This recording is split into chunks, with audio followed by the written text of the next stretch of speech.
Nakilala na at nasuri ang 56 sa mahigit 200 pasahero na nakasalamuhan ng Filipina nurse na nagpositibo sa MERS coronavirus. 11 dito ang nakitaan ng sintomas at agad naman inadmit sa Research Institute for Tropical Medicine or RITM.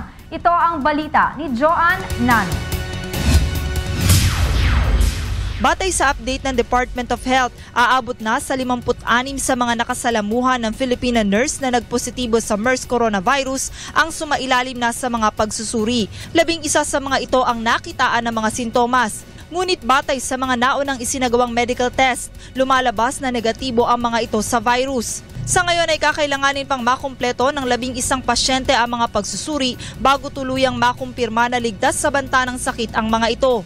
Nilinaw naman ng DOH na hindi ibig sabihin na nakitaan ng sintomas ang isang tao ay positibo ng may MERS-CoV. Pinawi rin ang kagawaran ng pangamba ng mga residente ng San Pedro, Laguna sa posibilidad na pagkalat ng MERS-CoV matapos na mapag-alamang nagmula sa naturang lugar ang nurse na nagpositibo sa virus. Ayon kay San Pedro, Laguna Mayor Lourdes Catakis, sa ngayon ay nagsasagawa na sila ng mga General Assembly sa kanilang lugar upang mapawi ang pangamba ng mga mamamayan. Nakiusap rin ito sa kanilang mga residente na iwasan ang pagpapakalat ng maling impormasyon. Huwag pong matakot, huwag magkalat ng maling balita, nahahantong po lalo sa takot at panik.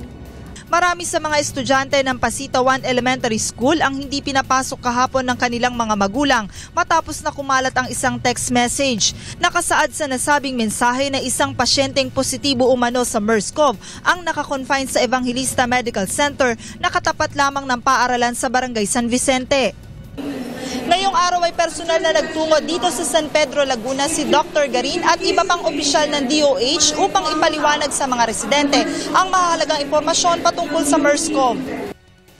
Masalamat naman tayo kasi information dissemination sa mga tao kasi nung first na marinig ko yan, medyo naalarma din ako kasi may mga anak ako. Nakikipag-ugnayan na rin ang DOH sa Saudi Arabia upang matunto ng mga nakatrabaho ng Filipina nurse. Kasi syempre kung nanggaling yan doon sa hospital na pinagtrabahuan niya, chances are meron siyang mga kasamahan noon na baka pauwi rin. Samantala mula sa 220 na pasahero ng Saudia Airline Flight 860, aabot na sa 72 mga pasahero ang natrace ng DOH at pumayag ng sumailalim sa pagsusuri. Patuloy na nananawagan ng Department of Health sa iba pang pasaherong nakasabay ng nurse sa eroplano na makipag-ugnayan sa tanggapan ng DOH sa mga numero bilang 711-1001 o sa 711-1002. Joan Nano, UNTV News Worldwide.